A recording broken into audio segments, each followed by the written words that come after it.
What if I told you that the man who solved one of London's most brilliant murder cases never went to court, never received credit, and died before the truth could even be spoken?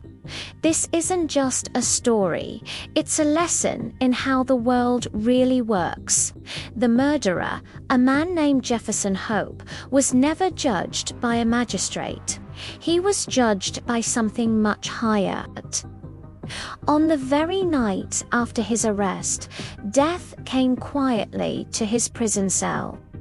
There were no screams, no struggle, just a strange, serene smile on his face.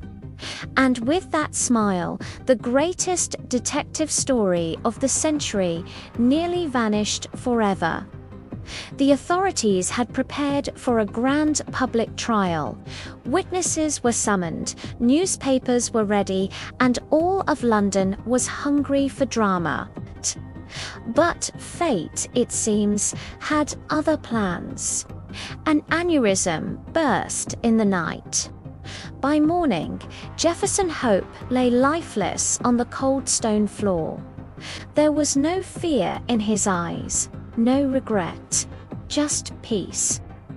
It was as if, in his final breath, he believed his life's work was finally complete. Justice, in his mind, had already been served. The next evening, Sherlock Holmes sat quietly with his friend, Dr. Watson.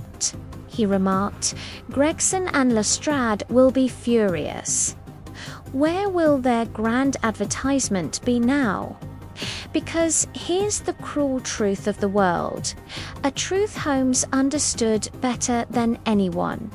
It's not what you do that matters. It's what people believe you did." Holmes had done everything. The official police from Scotland Yard had done almost nothing.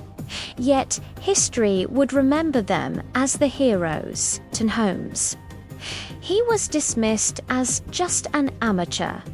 Watson was shocked by the complexity of it all. But Holmes just smiled. "Simple," he said. To him, the case wasn't complicated at all. Because true intelligence, true genius, doesn't just move forward, it moves backward. Most people see a series of events and try to guess the outcome. But the true genius sees the outcome first and then reconstructs the events that led to it. Holmes called it analytical reasoning, the art of working backward. He believed only one person in 50 ever truly practices it. Let's retrace his steps. Holmes began at the very beginning with the road outside the crime scene. He saw the wheel marks in the mud. A cab, he deduced, not a private carriage. Why? The wheels were narrower. Then he examined the garden path. To ordinary eyes, it was just a mess of mud and chaos. To Holmes, it was a written confession. He saw that two men had entered the house.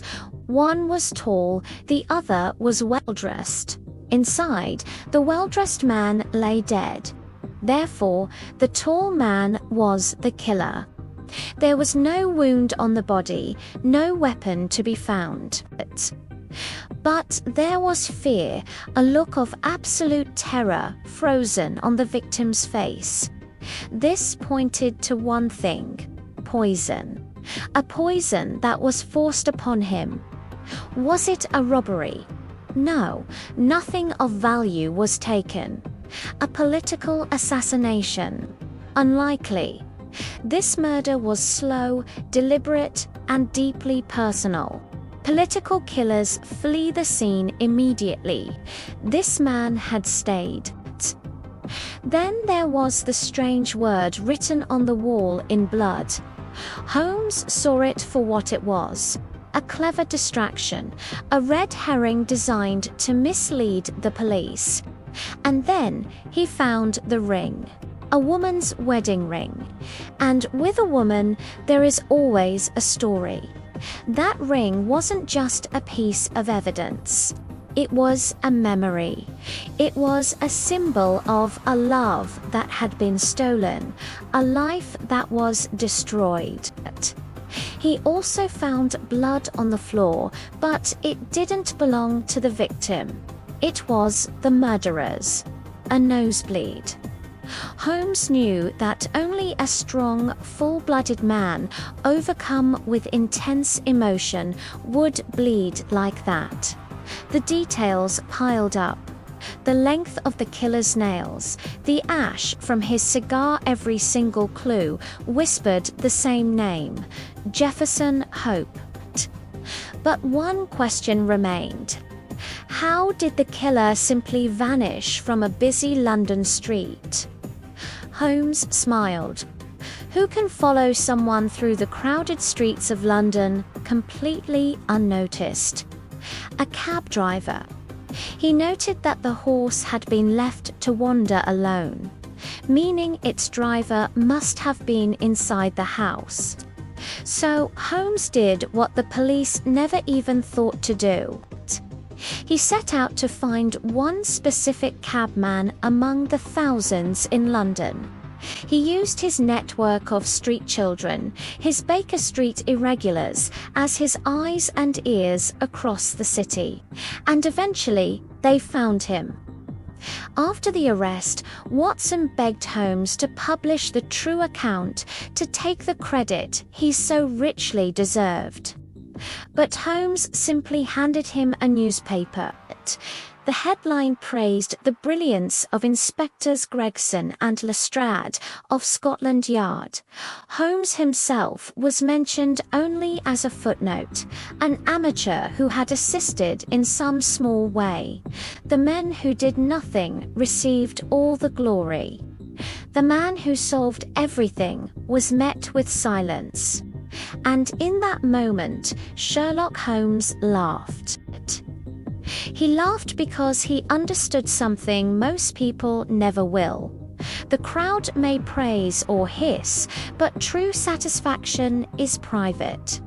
History often forgets the quiet genius. The world rewards noise and self-promotion, but real success, the kind that truly matters, doesn't need applause. It only needs the truth. And somewhere, in a simple journal kept by a humble doctor named Watson, the truth survived. Thank you for watching.